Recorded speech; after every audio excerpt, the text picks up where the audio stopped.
வணக்கங்களே. கடந்த டிசம்பர் மாதம் 28ஆம் தேதி அதிகாலை 6 மணி அளவில் மியாட் மருத்துவமனையில் சிகிச்சை பெற்று வந்த விஜயகாந்த் அவர்கள் சிகிச்சை பலனின்றி மரணமடைந்தார். அவரது உடலானது தேமுதிக அலுவலகத்தில் அரசு மரியாதையுடன் 72 குண்டுகள் முழங்க நல்லடக்கமும் செய்யப்பட்டது. அவர் இறந்து இன்று வரை கிட்டத்தட்ட 2 வாரங்கள் ஆன போதிலும் அவருடைய நினைவிடத்திற்கு மக்கள் தினமும் ஆயிரக்கணக்கான மக்கள் திரண்டு வந்து அஞ்சலி செலுத்தி வருகிறார்கள். அவருடைய நினைவிடத்துக்கு வரக்கூடிய மக்களுக்காக விஜயகாந்துடைய குடும்பத்தார் அவர்களுக்கு தினமும் அன்னதானமும் வழங்கி கொண்டு வருகிறார்கள். அதாவது சாப்பாடு போட்டு கொண்டு வருகிறார்கள். அது தொடர்பான வீடியோக்களும் புகைப்படங்களும் சமூக ஊடகங்களில் வைரலாக பகிரப்பட்டு வருது. தான் கேப்டன் இருந்து இன்றோடு 16வது நாள் ஆனதால் அவருக்கு திதி கொடுக்கறதுக்காக அவருடைய சமாதியில் பூஜைகள் நடைபெற்றிருக்கு. அவருடைய பெரிய ஃபோட்டோவை வச்சுக்கிட்டு தான் அதுக்கு முன்னாடி அவருக்கு திதிக்கான மந்திரங்களை ஒதுக்கிட்டு இருந்தாங்க. அவருடைய 2 மகன்களுமே ஐயர்கள் மந்திரங்கள் சொல்ல அதை அப்படியே சொல்லி தன்னுடைய தந்தைக்காக திதி கொடுத்துட்டு இருந்தாங்க. இப்படி திதி கொடுத்துட்டு இருக்கும்போது திடீர்னு சில அசம்பாவிதங்களான சம்பவங்கள் நடக்க ஆரம்பிச்சது. அதாவது மகன்கள் 2 பேருமே ஐயர்கள் சொல்லக்கூடிய மந்திரத்தை சொல்லி திதி கொடுத்துட்டு இருக்கும்போது யாருமே எதிர்பாராத வகையில் திடீர்னு அங்கே வைக்கப்பட்டிருந்த விஜயகாந்தோடைய ஃபோட்டோ அப்படியே சரிஞ்சு விழுந்துருச்சு.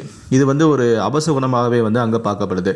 அதே சமயத்தில் இவங்க திதி கொடுத்துட்டு இருக்கும்போது அங்கே இருந்த சில நாய்கள் குலைச்சதாகவும் மாடுகள் கத்தியதாகவும் சொல்லப்படுது. இதனால் என்ன நடக்குதோ ஏது நடக்குதோ அப்படின்னு சொல்லி சுற்றி இருந்த மக்களாலுமே அதிர்ச்சியில் மூழ்கி போயிருந்தாங்க. இதனால் அங்கே இருந்த ஐயர்கள் சொல்லியிருக்காங்க அவங்களுடைய பசங்க கிட்ட, இந்த மாதிரி நம்ம திதி கொடுக்கும்போது இந்த மாதிரியான சம்பவங்கள் நடந்துச்சுன்னா அவங்களுடைய ஆன்மா சாந்தி அடையலை அப்படிங்கிறதுக்கான அறிகுறி தான் இது. ஸோ அதனால் நீங்கள் அவங்க அப்பாவுடைய கடைசி ஆசை என்ன, அவருக்கு நிறைவேறாத ஏதாவது ஒரு ஆசை இருந்தால் கண்டிப்பாக அதை நிறைவேற்றுங்க. அப்போ தான் அவங்களுடைய ஆன்மா சாந்தி அடையும். ஸோ அதுக்கான அறிகுறி தான் இது. இங்கே ஏதோ ஒரு விஷயத்தில் அவருடைய அப்பாவுடைய உங்களோட ஆசை அவர் நிறைவேறாமல் இருக்குது. ஸோ அதை அவர் இந்த மாதிரி விஷயத்தில் மூலமாக வெளிக்காட்டுறாரு.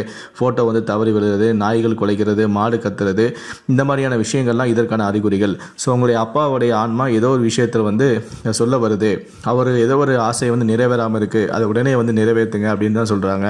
அப்போ கூடியிருந்த சில மக்கள் சொல்கிறாங்க, உங்கள் அப்பா உங்களுக்கு கல்யாணம் பண்ணி பார்க்கணுன்னு ஆசைப்பட்டார், அது நிறைவேறால தான் இந்த மாதிரி நடக்குது போல், கூடிய சீக்கிரமாக நீங்கள் கல்யாணம் பண்ணிக்கோங்கப்பா அப்படின்னு சொல்லி கூடியிருந்த மக்கள் எல்லாருமே அவங்களுக்கு ஆறுதலும் தெரிவிச்சிருந்தாங்க.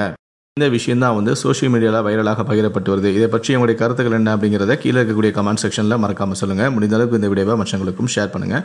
மேலும் இது போன்ற பல வீடியோக்களை பார்க்கணும் அப்படின்னு நினச்சிங்கன்னா மறக்காமல் சேனலை சப்ஸ்கிரைப் பண்ணுங்கள்.